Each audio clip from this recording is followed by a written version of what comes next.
Hi, did you ever wonder about your levels of commitment and how you can actually measure your commitment with self? Let's talk about this and dive in.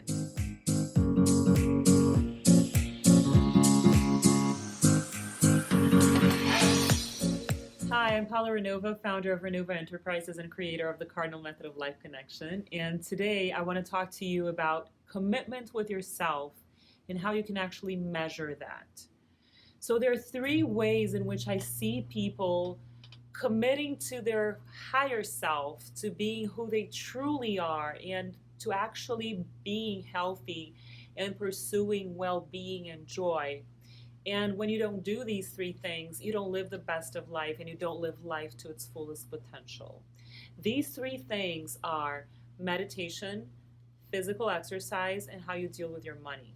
And I know this third part is totally counterintuitive for some people. There's so many taboos, right? There are so many taboos about money and spirituality. We'll talk about that in this video. So the first one that is a big indication that you are committed to yourself is meditation. And there are so many different types of meditation. I once heard a Buddhist Lama saying that our Western culture has kind of diluted the meaning of meditation and actually distorted it. And if you look at it from a very strict way, but he said that meditation is different from relaxation, it's different from being guided, what we call guided meditation, right? And, you know, meditation is sitting still with yourself and allowing your higher self to speak, or God, or just stillness, and being able to bear stillness, which our Western minds are so not trained to do, right? We get so impatient, myself included. Sometimes I get impatient with the 15-minute chunks of time that I take from my day to really nurture myself with meditation. There are some days that minute 12, I'm already crawling up the walls because I have no patience in specific days that I'm, more agitated. So I get it. It's not easy to calm down the mind, and not just for Westerners. Every culture, I think this is a universal of humanity. It has to do with our human conditioning and the way we're wired in a way. But there are two ways that I would recommend for you to meditate. Guided meditations, which are wonderful because they help with visualization of the best things for yourself. These are amazing. And also silent meditation, or meditation per se, meditation in its true essential nature, right? Which is just to sit quietly with yourself. You can use mudras, which are hand positions. My favorite is mandala mudra, in which you allow one hand to be cradled by the other, and you place your thumbs together, creating an oval shape, or a sphere. Mandala, right? A round shape, and resting that on your lap. And to me, it's always been my favorite way of meditation. And do it with an aligned vertical spine, because sometimes when we meditate lying down, it's more of a relaxation. We can easily fall asleep. In the beginning, you can allow yourself to do that. And honestly, some guided meditations I will do lying down, but ideally, it's powerful if you do that when you're sitting down with an aligned spine, because when you're in a vertical position like this, you're connecting to source and to the earth, right? You have a sky earth connection, and that really helps with alignment of energy fields. So I started my meditation practices for 10 minutes a day, and then it went up to 15 minutes. And you can have chunks of time, 15 minutes in the morning, 15 minutes in the afternoon, or 20, even better, right? But really, when you start taking the time to meditate daily, that means you're committed to your higher self, to your best potentials, to the best of life. Because sometimes we don't understand why weird things or unwanted things happen to us. We call problems things that happen to us, when actually these are challenges of life to polish you into becoming a stronger person. And so stop complaining about the problems of life. And once you start meditating, your problems will not be as intense and your solutions will come much quicker. You're going to develop a sharper mind and a more peaceful state of being. So it's the best way to release stress. You really want to substitute taking pills and the magic wand mentality for meditation. And that is an indication that you're committed to your higher self. Second of all, I would say that people who take the time to move their bodies, physical exercise at least 3 times a week for at least half an hour, it's not too much to ask, right? Your body keeps you alive every day, all the time, every second of your existence.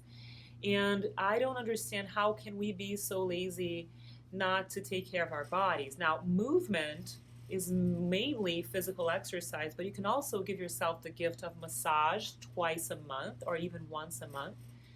Every week would be a gift from God, right? But not all of us have the time or the finances for that. But if you include massage therapy in your life, it means you're committed to the best of life and to the best health possible and to really loving yourself and nurturing yourself with things that matter.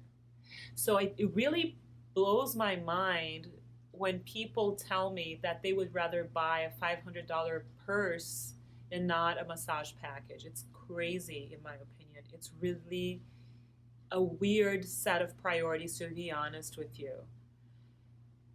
You don't need a $500 bag. And you need a $500 massage package. Believe me, your body will thank you forever because you need, lymph doesn't have its own pumping system like blood does with the heart. So lymph depends on the tonus of your muscles, on your movement. And also massage helps a lot with that, especially as women. We tend to retain a lot of liquids. So it's a gift that you give yourself in terms of joy and well-being.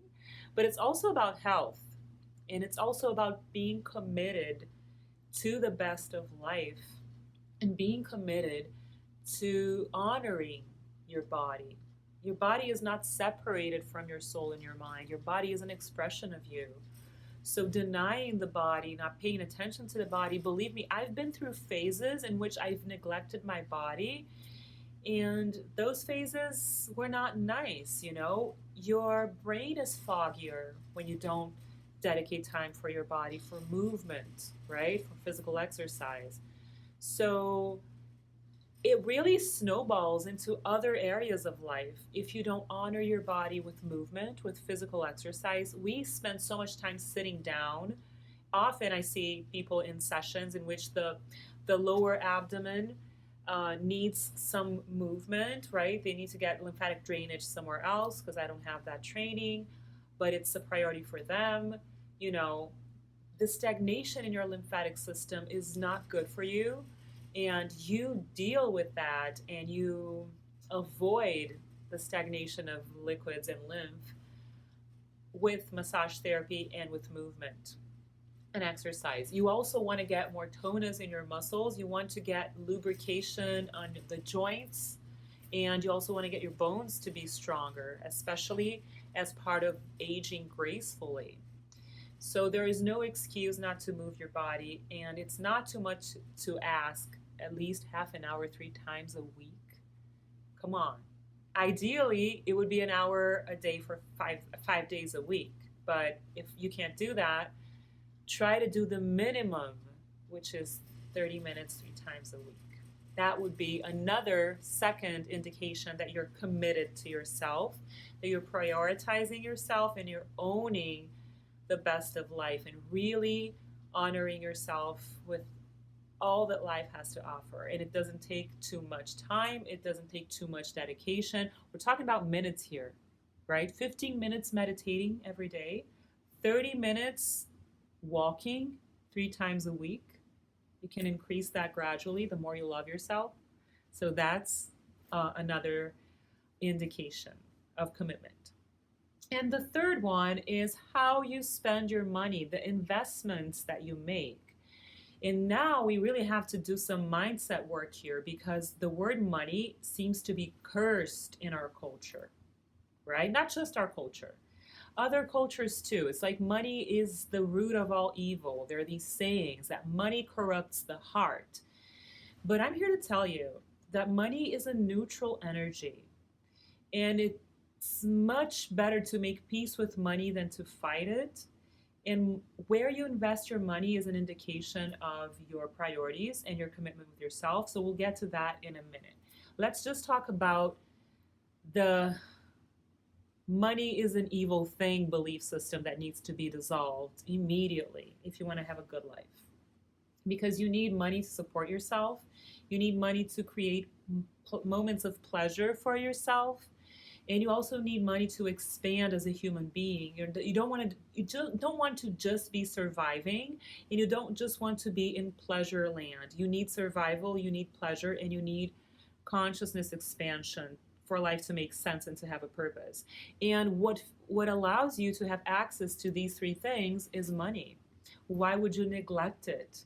I'm not saying you should become a greedy person and think about money all the time. I'm just saying that it's important to make your peace with money and invest it wisely in the best possible activities for yourself and your loved ones. So, how do we dissolve the belief system that money is the root of all evil? By understanding that money is a neutral energy.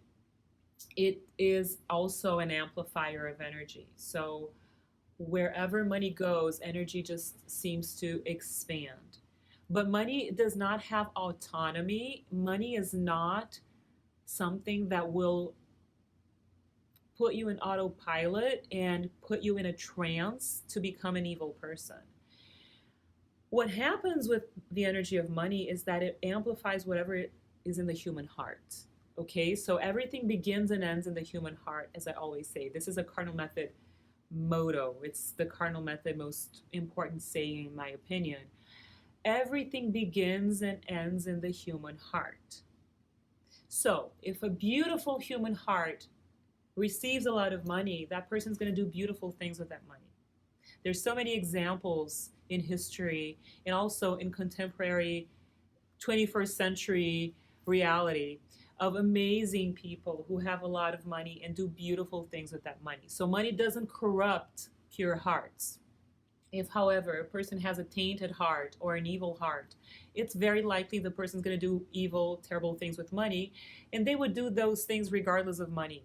Okay, so it is not money's fault. As thought-provoking and counterintuitive as it may seem to say this, I really invite you to wrap your head around another belief system and another idea in which money can be a peaceful thing that brings freedom to your life, that allows you to survive comfortably in the world, that allows you to have the freedom to create the moments of pleasure that you dream of and that you desire. It's not a sin to do that. I'm not even saying that you should live above your means. I'm just saying that making peace with money is very much part of your life quality. And investing your money wisely in things that make you feel happy and also things that will nurture your well-being, prevent disease, and so many other good things that you can do with money should really be on your top priority list.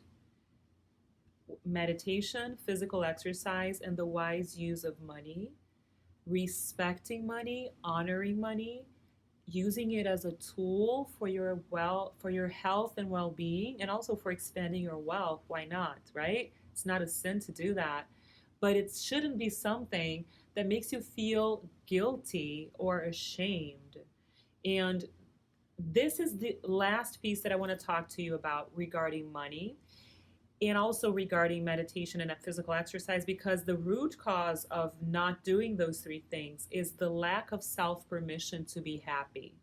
And in my experience, I've noticed that a lot of people do not give themselves permission to have a little time for themselves, to set aside some time to exercise or meditate, or a little money for self either. They feel guilty about it, ashamed about it. And one of the top reasons why we tend to have that kind of behavior is that our subconscious minds are culturally programmed to feel guilty about time for self. We create an equivalent to that as being selfish. So it's beautiful to nurture others and give all we are to other people, but not for self. That would be selfish, which is twisted and distorted, in my opinion. You can give yourself all the good things, and with what overflows from your health, joy, and well being, you can give to others freely, and you will genuinely be nurturing other people. We've talked about this before. But another thing, and that's the last piece that I want to mention, is that not only are we culturally programmed not to allow ourselves to be happy, because that would be selfish, which is a total lie, but the deep unconscious mind that has family trauma doesn't allow us to be happy or to honor money in a natural way. So if in your family you know that people were not happy, just think about it. Were your parents happy people? Were your grandparents happy people? What about your great grandparents? We're talking about 4 generations that really determine your deep unconscious mind. We see this in cardinal method sessions all the time. We see this in cardinal method constellations all the time. So maybe the lack of self-permission has the root cause in generational trauma, and you need ancestral healing like 99% of humanity. We do carry the burdens and the pains and the traumatic experiences of our ancestors in our DNA, and a lot of it may be reverberating and ripple affecting in your life without you realizing it. So if you don't take time for yourself, if you don't honor yourself in a deep way, on a daily basis with meditation, on a weekly basis with exercise, with physical exercise, and on a monthly basis with massage therapy, and if you have a love-hate, weird relationship with money, there could be an ancestral root cause to that. We call it family loyalty in traditional constellation vocabulary. And if you really want to be happy, you need to get rid of that. You really want to release ancestral trauma so that you can have a happy, fulfilling life. And our ancestors don't want us to be unhappy. They don't want us to follow them in their pain. We do that subconsciously because the inner child has that drive. The inner child has what we call a blind love of a child. So that blind love of a child may be determining your behavior today, not allowing you to meditate daily, not allowing you to, honor your body with physical exercises and massages, and really creating a tumultuous relationship with money in your life. Because people who don't have a healthy relationship with money are in some level still in inner child mode. I keep talking about this regarding different areas of life, right? But this is another indication. If you nurture others too much, there's a wounded inner child leading your life. If you don't nurture yourself enough with healthy practices for self, and especially if you're afraid of money or if you disregard money, there is either and inner child behavior and unconscious family loyalty to any kind of financial trauma in your family. So what I invite you to do is to stop nurturing thoughts that meditation is going to drive you crazy, that you don't have the patience. Just try it. Just give it a try. And seriously, follow through. Just show up. Sit down and show up for that 15 minutes a day. Put the timer on your phone. You can start with 10 minutes, but I have stopped planting the seed in people's minds. I have started telling them to set the timer for 15 minutes for meditation. 10 minutes is not enough. In today's day and age and with all the stress levels that we have, we can't allow ourselves to have a 15-minute meditation time period. Show up for your gym class or your yoga practice or your walk around the neighborhood, wherever it is that you live and whatever it is you like to do. Don't torture yourself with exercises you hate. Just find out what nurtures your body and what feels right, but move your body. show up for a massage every month at least. And really make a commitment to look at money in a more neutral, objective way. It really is important that if you want to commit to your best life, that you start looking at money with more, not just benevolent eyes, but objective eyes, clear minded perspectives about money. Because where you invest your money is a huge indication of how much you love yourself, of how much you honor yourself, and how much you're willing to create the best life possible for a very long time. Because now in the 21st century, we're going to live a long time. And we want to do that in high quality, right? In high quality mode. So this is what I wanted to share with you today. I hope it was useful. If you know anyone who will benefit from this content, please share it. If you haven't yet signed up to our YouTube channel, make sure you do that, because we have so much to share with you. There's so many contents here waiting for you to tap into in what I call soul education, but it is much more than that. There's a lot of depth and a lot of expansion in it that is really you remembering what you already know. It's just a flash of reminder. It's a reminder of things you already know. Okay, so thank you all for being here. It's always an amazing experience, and I will see you soon. Bye-bye.